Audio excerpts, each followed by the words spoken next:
Hello. For this digital tech assignment, me and a team of 2 other people made a classic Hitman style stealth game, cleverly titled Stealth Game. We had to tackle many challenges along the way, such as working with Unity's built-in animation system for the first time, as well as numerous hours of code. We learnt new skills along the way, further developing our logic skills and the use of the Unity engine. This is how 3 students made a stealth game in 5 weeks. Colors weave into a spire of flame. Distant sparks call to a past still unnamed. Bear this torch against the cold of the night. Search your soul and reawaken the undying light.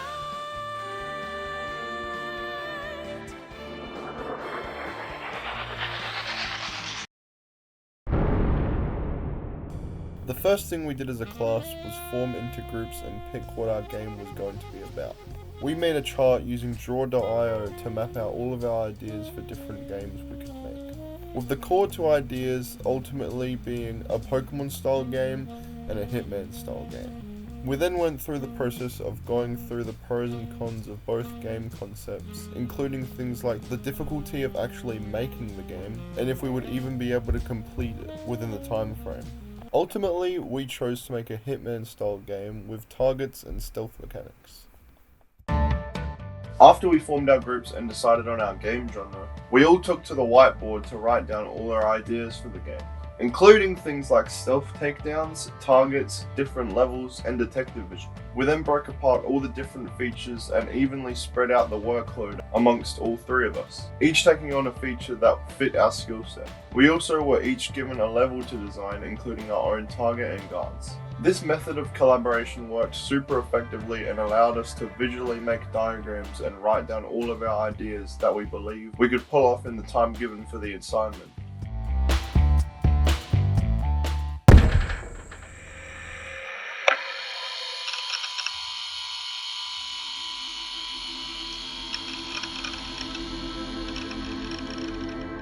Each week I tried my best to finish an aspect of the game that was in my share of the development. I documented each change that I made to the project by screen recording and showcasing the changes. Week 1 I made the initial commit to GitHub and set up the project making a player character. I also 3D modeled our main character model in this first week and got him ready to be controlled.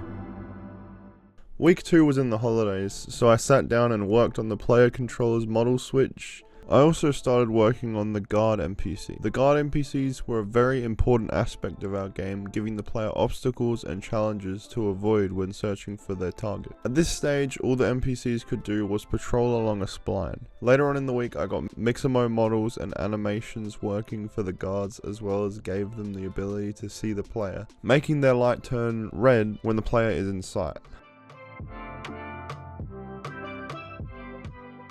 Week 3, I mainly focused on UI elements and menus, as well as some level design. I made opening credits for the game, as well as an opening menu, a character customization / main menu, and then a level select menu. I spent some time researching how to make good game UI for our game. The character customization menu lets the player change the color of different materials on the player model, giving the player the ability to customize their player to an extent. Later on in the week, I finalized all the game's UI, adding a level and target selector, letting the player pick which target they are going to take. The level select or target select is simply 4 UI buttons with images attached that when pressed will load the assigned level.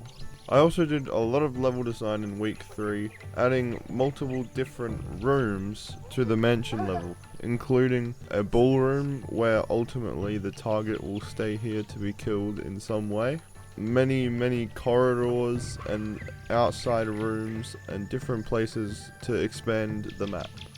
Week 4 was the week I was going to tackle the mansion level's target. The main idea for the way we're going to take out this target is that there is a projector placed conveniently above where the target is sitting. Now the player, depending on how they want to play the game, can either sneakily, silently kill them by dropping the projector on their head, creating no suspicion, or they can go all out and get caught. So here's how I got the target eliminations to work. The plan is to wait for the target, which will be represented by this little guy right here. Let's make him red.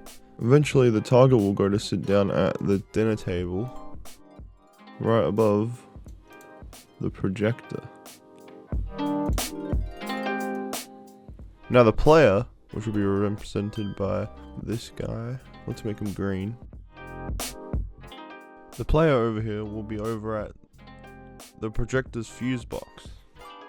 Now there is an invisible circular collider around this fuse box that is set to trigger if the player presses E in its proximity.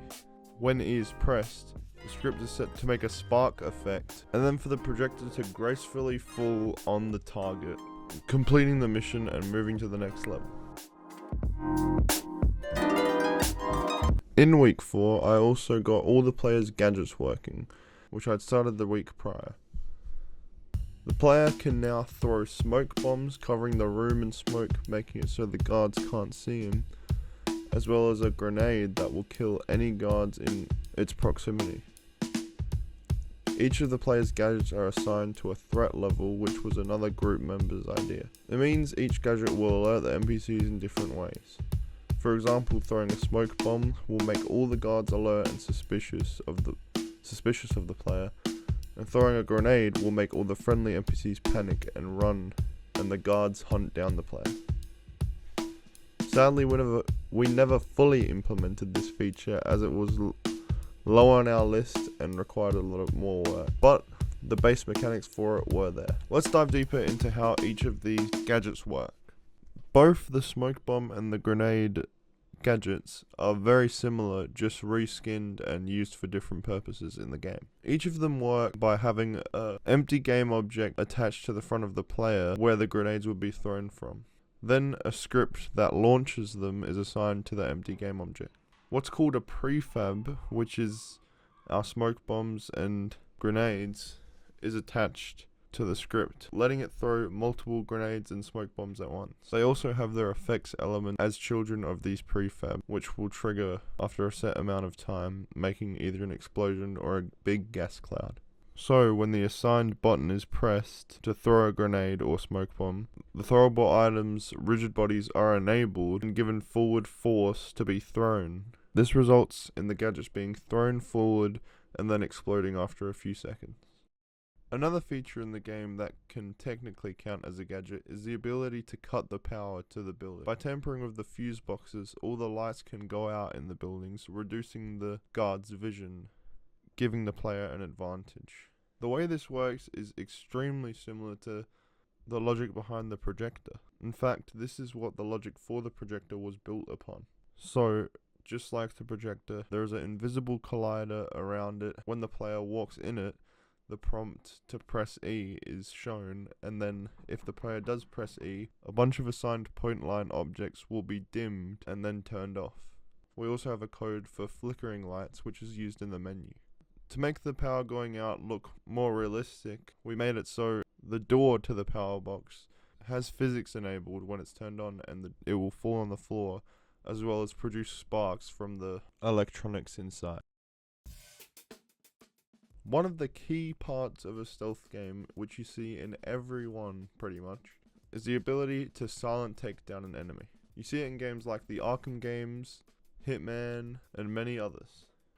So, from the very beginning we wanted to add this feature into our game. With our already patrolling guards that if they see you will chase you around, all we had to do was add animations to the player and make them be able to take down the guards. At first this seemed like a very easy task, but going on, we wouldn't actually be able to finish this feature until the very last week of development, week 5. It was an ongoing, dreadful part of the project that seemed that we would never get it to work, as animations in Unity were a very new and complex idea to tackle for us, as well as the use of ragdolls. But in the middle of week 5, our last week, after hours of debugging and working on another script actually that handled animations for something else, ended up making our original script for stealth takedowns work, making the player animate a stealth takedown attack and then hitting the guards unconscious, making them ragdoll. But me and the rest of the team were very happy when this feature worked, as it was one of the main parts of our game.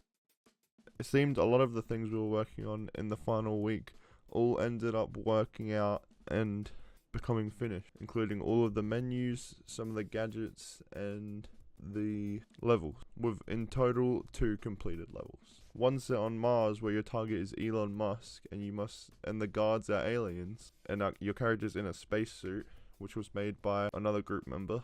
And my level, the mansion house level, where you have to make your way through the guards through these endless hallways and all different rooms to eventually find your way to the target and kill them however you please.